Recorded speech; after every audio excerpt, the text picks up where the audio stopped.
Growth, by definition, it is actually an essential feature that distinguishes a child from an adult.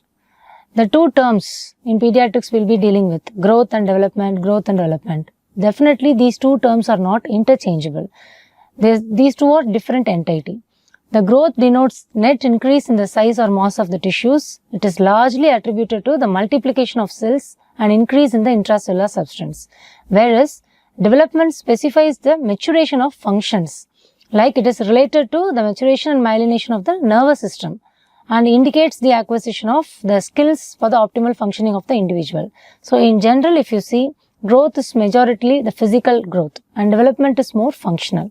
So if you see the period of growth, it starts right from the fertilization, when the ovum gets implanted, right from the time the growth starts. So we are generally dividing the periods into three major: prenatal, perinatal and postnatal period. So if you see prenatal period, right from the ovulation to 14 days, initial 14 days it is called as ovum, and after that from up to 8 weeks we call it as embryo, and then from 9 weeks till the birth we call it as fetus. The perinatal period is between 22 weeks of gestation, which is considered as a minimum week of viability, to 7 days after birth.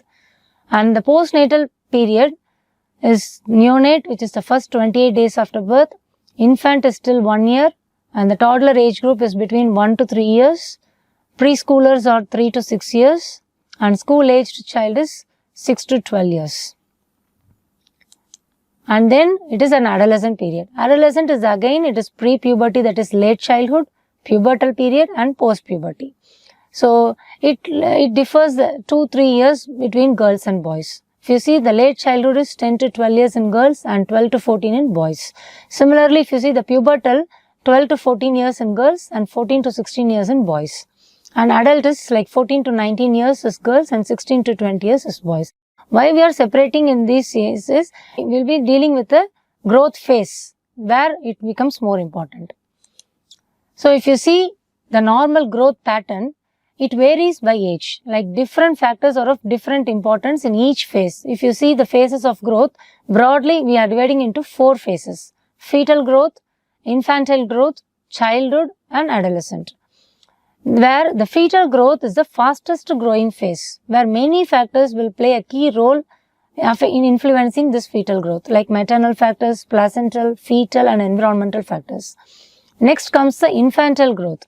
The infantile growth is particularly sensitive to nutrition most of the time, and any genetic or congenital conditions may influence the infantile period. Next is the childhood growth. It is often steady and predictable.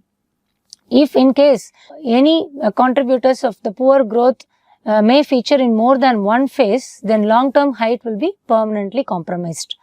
If comes to the last stage of the growth, which is the adolescent growth, it is associated with the puberty. Like prior to the onset of puberty, there is an initial slight decrease in the growth velocity, then again it picks up during the pubertal period. And knowing about the phases of growth, we should know about certain laws.